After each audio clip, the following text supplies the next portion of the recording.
Genesis chapter 12.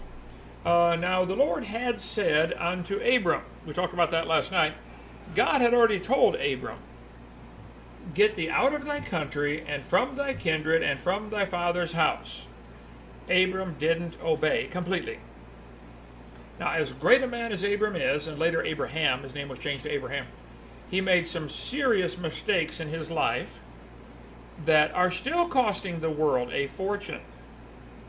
Gas is $2.50 a gallon because of Abram's mistake 44,000 years ago. We'll cover that in just a minute. But unto a land that I will show thee. Hence it's called the promised land, because God promised it to Abram and later to Abraham. So that's why they call it the promised land. Button. See, click here, click there. Okay. And Terah took Abram his son. We talked about this yesterday, the end of chapter 11. Go to the land of Canaan. Well, the land of Canaan is down here. Today we call it the land of Israel. But the land of Canaan is where the Canaanites lived.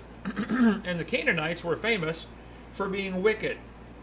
They were well known all over their area as being just wicked people.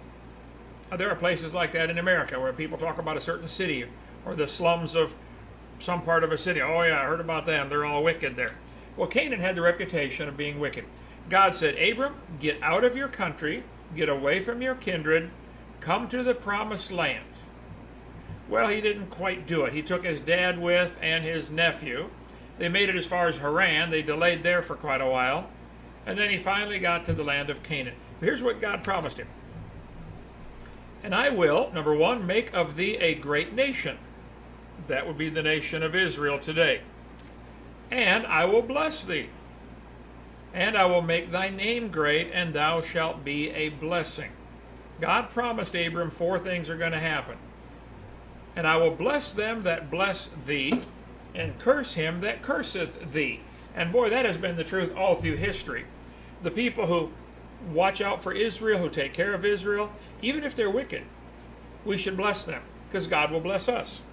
America generally has supported Israel since it got back into the land in the early 1900s, and that's probably about the only reason why God isn't clobbering us, because we deserve it with our sins in our country. Countries that go against Israel, God curses them. He said, I will bless them that bless thee, and curse him that curseth thee. And this doesn't have anything to do with Israel being a godly people. We should bless them anyway. And in thee shall all the families of the earth be blessed. That's a strange promise. All the families of the earth are going to be blessed because of you, Abram. Well, it's an interesting fact. The Jews have contributed to the world way out of proportion to their numbers. Out of the 740 Nobel Prizes that have been given out, 156 of them are to Jews. 29% of all the medical Nobel Prizes have gone to Jews. 19% in chemistry, 38% in economics. The Jews just seem to be fabulous with money. Did you know copper wire was invented by 2 Jews fighting over a penny? Really? Yeah. You're an electrician. Okay. Physics, the Nobel Peace Prize. Anyway, the Jews are 1/4% of the world population. 1 out of 400 people is a Jew, but they've got 22% of the Nobel Prizes, 47% of the World Chess Championships, 51% of the Oscars for Best Score and Best Song, 40% of the eminent psychologists, business, finance, education, medicine, Hollywood, cosmetics, literature, law, philosophy. Now, they're generally a pretty godless people, but they're God's people. They don't recognize the God who promised this to Abraham. Most of them don't. I believe that the Jews have made a contribution to the human condition out of all proportion to their numbers. I believe them to be an immense people. Not only have they supplied the world with 2 leaders, the stature of Jesus Christ and Karl Marx, but they have even indulged in the luxury of following neither one of them. So God told Abram, get out of your country. He stopped in Haran, wasted a bunch of years of his life.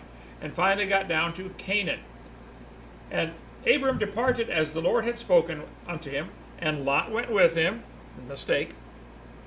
And Abram was 75 years old when he departed out of Haran. He's finally going to go where God told him to go. Now listen, if God's called you to do something, God's given you a job or an assignment and you don't like it, just do it anyway. Just do it. He was 75 when he finally got started. And Abram took Sarai his wife and Lot his brother's son and all their substance that they had gathered and the souls that they had gotten in Haran, and they went forth to go into the land of Canaan, and into the land of Canaan they came. Let me get this microphone. That's going to really sound good with a great increase in volume here. Sorry about that. And Abram passed through the land unto the place of, which later became Shechem, unto the plain of Moreh, and the Canaanite was then in the land. And the Lord appeared unto Abram, and said unto thy seed, unto thy seed will I give this land, hence called the promised land. And there builded he an altar unto the Lord who appeared unto him. And he removed from thence unto a mountain on the east of Bethel. Now this is interesting. Beth in the Bible means house. You see Beth, Bethlehem, Bethel, Bethany. Beth means house, and anytime it says El, it means God. So Bethel is the house of God. Bethlehem is the house of bread. Lahem means bread in Hebrew. So this is the place where they had the bakeries or raised the wheat or something. I don't know, but it was the house of bread. Bethlehem. This Sunday, actually Friday night, and Thursday, Friday, Saturday, Sunday, I'm preaching at Bethel Baptist Church in Tampa. Well, if El means God, Beth means house, and El means God, this is not just the house of God, this is the God of the house of God. That's what El Bethel means, okay? That's a cool name for a church down there in Tampa, Florida. So come on down if you're in the Tampa area. Okay. And Abram journeyed, going on still toward the south. You know, some people get right smack in the middle of God's will and keep right on going right back out of it. That boggles my mind. You were there. Stop. You're in God's will. Stop. No, going to keep on trucking. Go right on through God's will. And there was a famine in the land, and Abram went down into Egypt. You know, whenever you go to Egypt, you're always going down. How many of you have ever made some dumb mistakes in your life and you went down? You know what I'm talking about. You should not have done that. Went down to Egypt to sojourn there, for the famine was grievous in the land. And it came to pass, when he was come near to enter into Egypt, he said to Sarai his wife, Behold now, I know that thou art a fair woman to look upon. Keep in mind, he is 75 and she is 65. She's 10 years younger. And she's still gorgeous. And he's concerned. He said, Woman, you're awfully good looking. Therefore it shall come to pass, when the Egyptians shall see thee, that they shall say, This is his wife, and they will kill me, but they will save thee alive. Say, I pray thee, thou art my sister, that it may be well with me for thy sake, and my soul shall live because of thee. Well, this is what's called a half-truth. Later, he does the same thing again with Abimelech in chapter 20. Abimelech called Abram and said, What have you done? Because Abram told him, That's my sister. Have I offended thee? What hast thou brought on me and my kingdom a great sin, that thou hast done deeds unto me that ought not to be done? And Abimelech said unto Abram, What sawest thou that thou hast done this thing? And Abram said, Because I thought, surely the fear of God is not in this place, and they will slay me for my wife's sake. Now by this time she is like 75, and still good looking. Yet indeed she is my sister. She is the daughter of my father, but not the daughter of my mother, and she became my wife. So his dad had two wives. Abram came from one wife, Sarah came from the other wife. He married his half-sister. Now keep in mind, this is way back here, a couple hundred years after the flood. God told Moses, 1,000 years after the flood, to make it a law, you cannot marry first cousins or closer than a first cousin. And only 3 states in America today allow first cousin marriages. You can probably guess which ones they are, okay?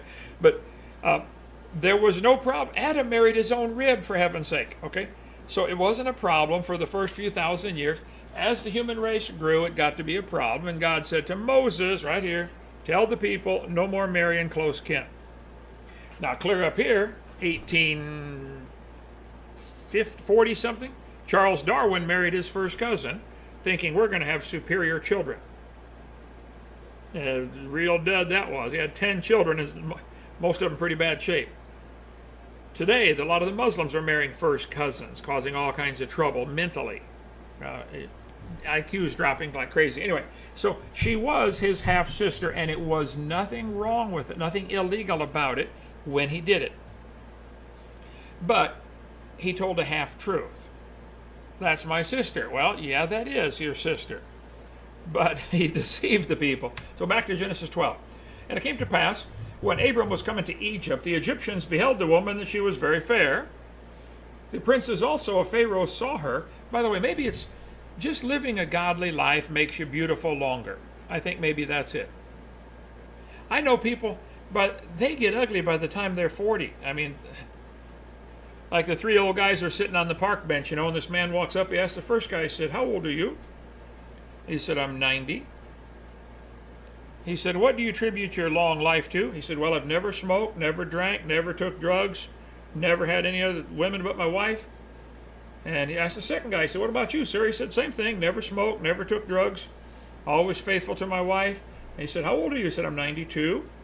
Asked the third guy, he said, what do you attribute your old age to? He said, oh, I smoke 3 packs of cigarettes a day, take drugs, drink a 6-pack of beer every day.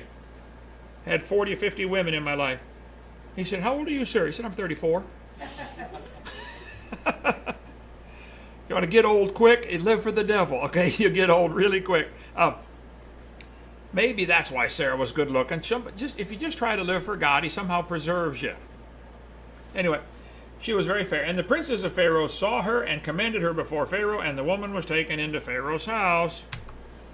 And he entreated Abram well for her sake. Treat this guy nice. He likes his sister. And he had sheep and oxen and he-asses and men servants and maidservants and she-asses and camels. And the Lord plagued Pharaoh and his house with great plagues because of Sarai, Abram's wife. And Pharaoh called Abram and said, what is this that thou hast done unto me? Why didst thou not tell me that she was thy wife? Why saidst thou, she is my sister? So I might have taken her to me to wife. Now, therefore, behold thy wife, take her and go thy way. And Pharaoh commanded his men concerning him, and they sent him away and his wife and all that he had. So this is the end of chapter 12. Abram, God said, Abram, go to the promised land. I'm going to give you this land and to your seed. It's yours forever. And he went right on through down to Egypt. While he was down in Egypt, he picked up a servant girl. His wife did. Anybody know her name? Hagar. Now God told Abram, you and Sarah are going to have kids and grandkids and great-grandkids at the star. If you could count the stars, you could count your descendants. He took him out and showed him the sand. He said, if you can count the sand, you'll be able to count your descendants, which of course you cannot do. And Abram got a little over anxious when he was almost 90, and Sarah said, hey honey, I can't have children anymore. I'm almost 80 years old. Take my servant girl Hagar. And so Abram, we'll see that later. Abram did not follow God and be patient and wait for God. And does anybody know who's the descendants of Abram with Hagar? Who's it? Esau. Those are the Esau, the Arabs today. That's why gas is $2.50 a gallon. Of course, now if the Jews controlled all that oil field, it'd probably be $14 a gallon. But anyway, lessons to learn from chapter 12. When you get in God's will, stay there. Don't run from it. Get where God wants you and stay.